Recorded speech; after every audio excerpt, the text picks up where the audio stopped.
One of the common uses for this system is assessing surface finish, in particular surface roughness.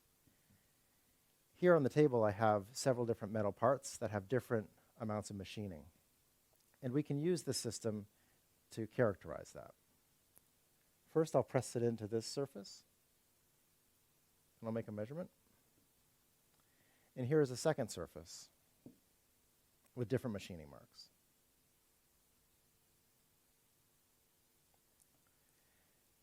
After we have our measurements, we have a variety of ways that we can analyze them. One of the simplest things to do is look at roughness, like RA or SA. And in many cases, that's sufficient, because there might be a spec on what the RA or SA needs to be for this component. But in other applications, where the surface finish is not as well described by those parameters, we've had great success with a new AI module that we've built into our software, where you can train the system by capturing hundreds of measurements of part A, hundreds of measurements of part B, and the system will learn to distinguish those. But first, I'm going to just show how these two parts differ for both RA and SA.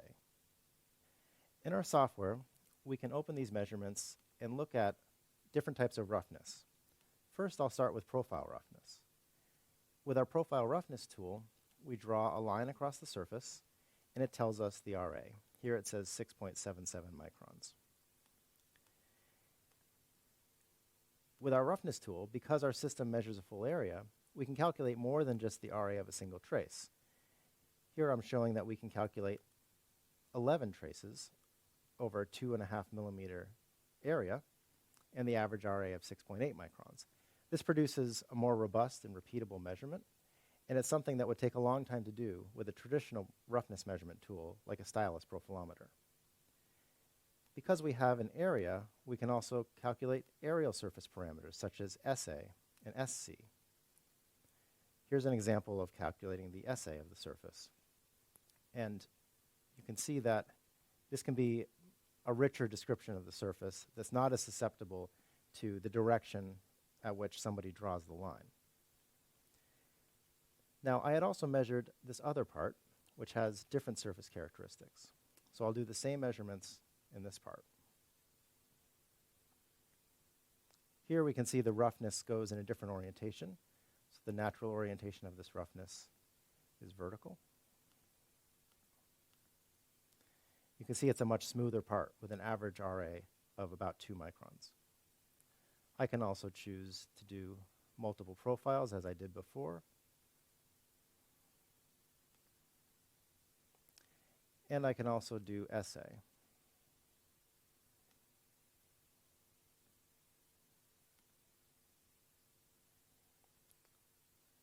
So as you can see with our tool, it's a very fast way to measure roughness parameters of a surface, and much faster than competing instruments, which often exist in labs. This is a tool that can be down on the factory floor, can be used in a handheld setting, and has a relatively large area. It measures approximately 8 millimeters by about 5 millimeters in its area.